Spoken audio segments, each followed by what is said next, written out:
first cool but sunny days have finally come to my garden, and I'm excited to get out among my plants and start preparing for the season ahead. The first and most exciting task today is planting these currant bushes, which have been sitting on my kitchen windowsill, waiting for a day when I can finally get out and plant them.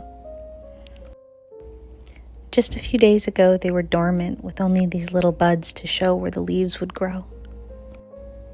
At the time, I placed their roots in a bucket of cool water to begin waking them up. I dug each a generous hole wider and deeper than the roots that it needed to contain. But nature surprised me with a snowstorm, so I brought them inside where I could shelter their wet roots until the weather warmed up again. Now that the warmer weather has returned, I'm out in the garden, conditioning the soil so the awakened roots will have an easy time finding food. Both the soil in the hole and the soil I plan to fill back in around the roots get a generous handful of compost.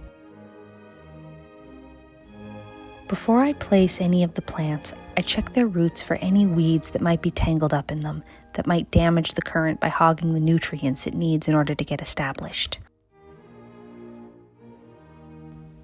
Currants like a little extra depth when they're transplanted, so I make sure that they have the room that they need. Now at last, I can start settling the newly enriched soil in around the roots.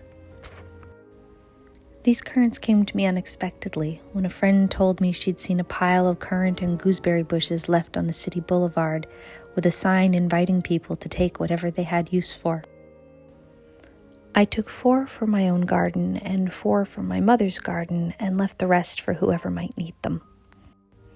Because of how they came to me, I wasn't sure if I was planting black currants or red currants or pink currants or white currants, so I spaced them 5 feet apart in case they were black currants, just to be safe. I've since found out that they are red currants, which means that they only needed to be spaced 3 feet apart, but that's alright. I'm sure I'll find other wonderful plants to put between them. Currants of all types actually prefer to be transplanted when they're dormant before they have any leaves on them. But I'm afraid after spending time in my warm kitchen, these plants think that it's much later in spring than it really is, and they have leapt to life. I think they'll be all right, though. I'm not too concerned. They're very hardy plants, and these ones seem perfectly healthy. I always try to do my research ahead of time so that I understand what my garden needs. I like to know what's best for my plants and what they're going to like. But in the end, I think gardening is always an exercise in hope. I can research and I can do my best, but there's always going to be a lot left that I can't really control. My garden is a collaboration between me, the plants, the soil, the sky, and the creatures that live in my garden. Once I've done what I can, all I can offer is patience. Hopefully, in a few months, my wife, my daughter, and I will be out here picking lovely red currants for baking with. But if it doesn't happen this year, I'll know I've done my best. I do one more check for weeds, and then I tap down the soil just a little bit to make sure that when rain and passing time start to compress the soil, it doesn't leave the plant's roots in a basin that could waterlog them. Finally, I can add the wonderfully fragrant cedar mulch that will both protect the plant from weeds and make sure that they don't dry out. I personally don't like to use a plastic or even a fabric barrier under my mulch. It keeps weeds at bay, but it also keeps the leaf litter and the mulch and other organic matter from breaking down into more of the wonderfully rich soil that we enjoy here. I make sure to put down the mulch at least 2 inches thick so that it can still do its job. And if I end up having to do a little bit more weeding, that's worth it for me. Even though snow is melting all around me, I still give the plants a big drink of water so that those relocated roots have something worth reaching for right away. Rabbits are generally more than welcome in my garden, but to give this bush a chance to acclimate without getting nibbled down to a nub, I'm going to sprinkle some non-toxic, biodegradable repellent all around it. Later in the season, I'll make sure to let you know how they're all getting along, but for today, I feel good about this. My next planned task is to add mulch to the strawberry beds, but before I start, I noticed this straggler that's escaped the bed. Normally I'd let strawberries grow wherever they please, but this one is in danger of getting damaged by another project, so I'm digging it up so I can relocate it to safety. Luckily, strawberries aren't usually fussy at all about being transplanted. I'm sure this one is going to be just fine. I want to show you the mulch we used in our beds last year. It's made out of the discarded husks of cocoa beans, and it actually makes the garden smell like chocolate. It's broken down really nicely into the soil. This year we weren't able to get our hands on any, but that spicy warm cedar smell is a substitution, not a sacrifice. It's such a pleasantly nostalgic scent to me. Lately I've been noticing more and more that when I say that I want to garden, that I want to help things grow, people turn up with things for me to grow. I felt this generosity of spirit with so many of the gardeners it's been my pleasure to interact with.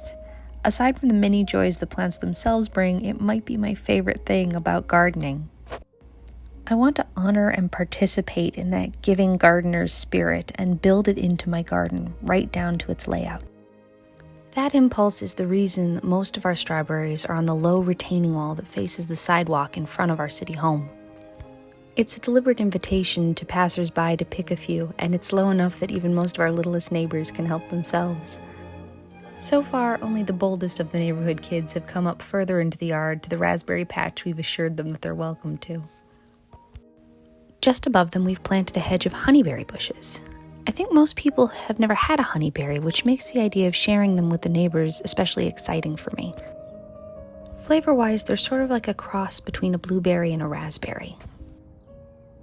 It can take a few years after transplant for a honeyberry bush to bear fruit, and ours never have yet, but I have high hopes that this is the year it finally happens. Moving up the lawn, I have a task that I've been slowly chipping away at bit by bit for about a week.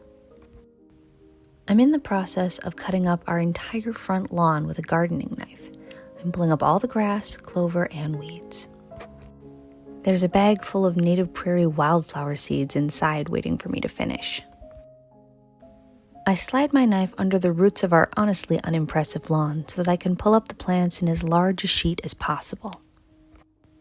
When I can, I put these sheets in the compost, but some of the weeds in our lawn are so invasive that I don't dare add them to the compost in case I start the process over again when we use it. Part of me really wants to push through and try to get this all over with quickly in one weekend, but I'm trying to be gentle with myself. My garden won't benefit from me causing myself harm. I remind myself that my wife might love the idea of a wildflower garden, but she loves me more. So I only chip away at this demanding task for a little while before moving on. My final gardening task today is to snip last year's flowers off of the hydrangea bush at the front of the porch. These bushes are more plants that came to me as gifts, like my currants and my rhubarb and others. My mother gave them to me as cuttings, and they've grown vigorously in the 6 years since then. Every year, without fail, they support huge white blooms that darken to a dusky pink color over the course of the summer. Then, when the flowers are spent, they dry to this lovely tawny gold color, which glows out from under the snow all winter. You can cut them back in the fall, but I think that if I did, I would miss them during those long snowy months. But now it's time to make room for the next round of white flowers to start the cycle again. The flowers are very delicate and break down into the soil quickly, so there's no real reason to collect them for the compost. I let them accumulate wherever they happen to land. Besides which, my daughter is fascinated by them, and I'd hate to deprive her of such a unique toy. Now it's time for a warm mug of tea and some relaxation, because one of the most important things you can do in your garden is to simply appreciate it. I hope that wherever you are, and whatever is happening in your life, you can find the time and space to enjoy and nurture whatever grows around you.